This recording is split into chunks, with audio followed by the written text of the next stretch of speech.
in terms of the weather too. Here we come. It's been a good, clean formation lap. And we're racing at Macau. What a beautiful sound and what a beautiful sight here at Macau. Manuel dives into third place and attack to the wall for sure from one of the Mercedes. And I think, if I'm not mistaken, that wasn't Eduardo Mortara. Look at the Maro angle now. Look at that. I said there'd be 3 wide, and they are. And here comes the number 18 BMW in third place. It was a super start by Augusto Farfus. Absolutely rocketed off the line.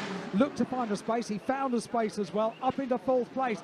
And really challenging for 3rd. He's got 3rd already. And Maro Engel takes the lead as they go through Lisboa for the first time. Is anybody going to get caught out by the famous corner that is? Ooh, Rosenquist just misses the Lisboa corner there, but they're all safely through. Super stuff by the Brazilian in the 18th BMW Art car. Mauro Engel leads up into Sector 2. Now this very, very tight. They're so wide, these cars. And the walls and the barriers get oh so close. They never look quite as close as when you've got GT cars racing. And in a single line, they all go through. So a few little skirmishes, but pretty much everyone seems to have got away with this. Eduardo Mortara there in 2nd place, Augusto Farfus in 3rd, and Mauro Engel from the inside of the 2nd row of the grid getting the best of the starts. And it was Daniel Juncadella who definitely came together with the wall in the number 50 Mercedes. If we go back and have a look at the replay, if they do show us that, as we go on board now, he definitely touched the outside wall of Reservoir Bend. Doesn't look as though there's major damage to the car, but we'll keep you informed as to whether... Oh, no! Oh, mayhem! And there's millions and millions and millions of dollars of damage here at the mighty Macau. And that is one of the worst GT accidents I've ever seen here.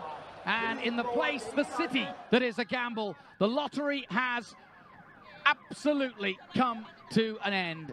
Right at the front of here is the 911, and you can see his frustration. Cars everywhere. Lucas de Grassi not even on the ground. Not on the tarmac. And not able to get out.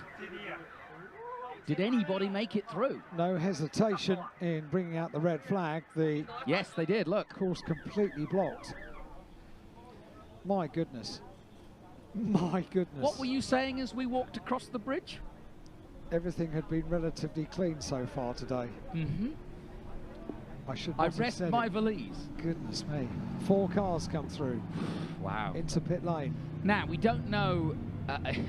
well, let's have a look at what happened, first of all. We haven't seen what happened. Augusto Farfus in 3rd place goes through, and it's the police that they come together, and it's Juncadella who may well have been the cause, because Juncadella now backwards, and I think he had a damaged car anyway, but Juncadella is the car that's turned round. The Porsche of, is it, I'm trying to see who it was. I think it was Laurent Vantour. It is Laurent Vantour's car. There he is at the front. Yeah, Laurent Vantour came through, and all the drivers are out and having a word. But obviously, nobody happy. Lucas de Grassi in the middle of your picture there. 4 cars have got through.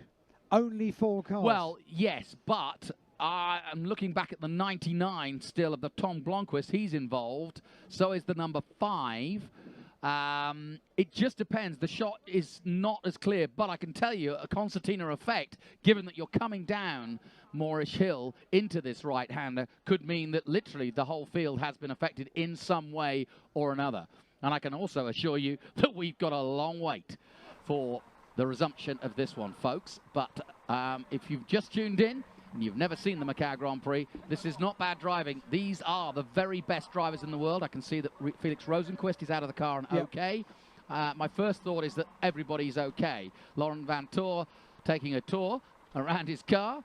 There's one of the Audi drivers, and yeah, this is a real mess. But what I was going to say, and here comes the cranes, so it won't take them too long to start to extricate them, but it just depends how further back how far down back the this field goes. Yeah, I don't think we're going to be able to get a camera angle that will show us the tail of the field, so therefore we can start picking out and working out how many cars are okay. So certainly we've got Nico Muller's car there, hard up to the barrier on the left-hand side of your screen. Nico Muller's Audi pressed up. It's a scene I've seen in Formula 3 many times.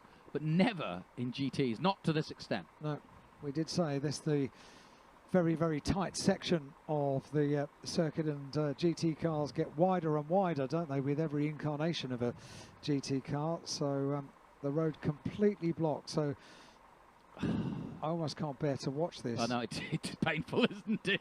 I'm sure the teams and the manufacturers can't bear to. And there's the first Audi out of the way. That's the Honda. That's Excuse the me, NSX. That's the NSX Honda. Yeah. Now Marciello is in the pits. And you know what? The other thing that's happening at the moment is it's getting darker and darker, as if rain clouds are looming in. They reckoned on the weather forecast, if we got a shower, a proper shower, it will be about 1 o'clock this afternoon. It's 25 to 1, everybody. Local time. So Rafael Marciello talks to the AMG team.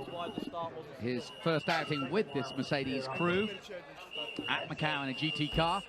And so far he's equipped himself pretty well. But now the tactics are going to go on, because amazingly, besides Juncadella, here's another look. So Farfus goes through a third. There's Juncadella, basically, I think, the cause of the accident, unless Laurent Vantor was trying to go through on the inside. Yeah, which is a no-no. And it's only a guess. There's no room. It's only a guess. Look at this. As to what happened leading up to that.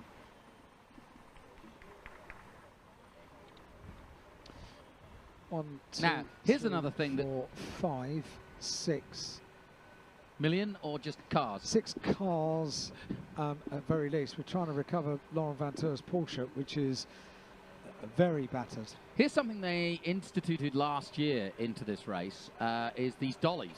They work really well. They do. They literally just pick the front of the car up, put them on the dolly, and then pull them away. Laurent Vantor, of course, who won this race last year, albeit with a different manufacturer. Oh, here we go, on board. Ooh, scary. And that, of course, is the number 11 of Lucas de Grassi, who's the one who ended up off the ground. Look, there he is. Number 11. Now, 4 cars, that's all. There's Maro Engel, made it through. Most of the Mercedes. The other, Augusto Farfus. Could be a 4-way race. 3 Mercedes against a BMW.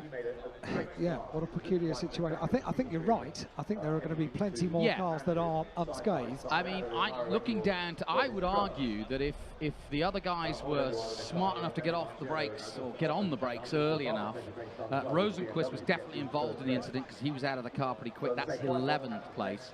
But we could see the likes of Marco Wittmann, Bertolotti, Dumas, Young, Robin Frins. I say that tentatively. Potentially, okay. This could be absolutely brilliant for Robin. Yes, it could. He needs a recovery. It was a tall mountain to climb from the penultimate row of the grid. But with, obviously, he wouldn't want it this way, but with a number of cars not able to take any kind of restart, then a number of places can be made up very, very swiftly. Good news, if there is that, here's any good news from this, as they take Juncatella's car out of the way. So let's have a look at. Well, I'd like to see how Laurent Vantor approached this corner now. If you go on board with Laurent Vantor down the hill, the next is the right-hander, and you can see Mercedes of Juncatella is in front of him. Okay, he was unsighted, to be fair. I'm not putting any blame on him. Juncadella had already hit police bend by the time that Laurent Vantor came across him. And so no blame apportioned, I'm afraid, if I'm going to put any blame in right now, and I don't want to. Let's not. Let's not. Let's talk about the recovery some more, shall we? Yeah, we shall. But I'm not going to blame the 911. I'll say that, shall I? And absolutely, and very good to have the onboard shot. So we found out what happened leading up to what can only be described as a very upsetting scene, because now forklifts, cranes, flatbed recovery vehicles, it's all hands to the pump now to get the road clear. Imagine if you were a race fan and you'd never been to Macau and you were sort of saying, well, what's all the fuss about? Why do people get so excited about it? And then you witness that, you're like, oh, I get it now. It is interesting. And following such a clean and untroubled race for the Formula 3 cars, this was... mayhem. Yeah, unpredictable, really. I did wonder if we might be So here we go. Here's a look down the pit lane at those not involved. One is Maro Engel. That's the safety car, in fact, the driver of the FIA safety car for the WTCC. So he's actually not the driver of the car we're looking at, but that car we are looking at right here is Maro Engel's car. And he's okay, and you can see not a drop of problems for him. And got a very good start. And interestingly, people putting hoods on and umbrellas up. We have rain, folks. It's really dark, really dark. And the wind's just got up, so I've got a feeling it is raining. What could possibly go wrong? Yes. As you can see, the number 48 car is fire and clean as a whistle. Eduardo Mortara is okay. And Augusto Farfus is A-OK. This is the next car you will see. Number 18, the Schnitzer BMW. And Charlie Lamb and the boys. So Farfus in with a great chance of perhaps making it. He made a really good start, did Augusto. And yeah, you can see a few drops on the camera now. There's Charlie Lamb chatting away down. It's Callum Ilott. Maybe he fancies his chances. He's asking him what the fuss is all about.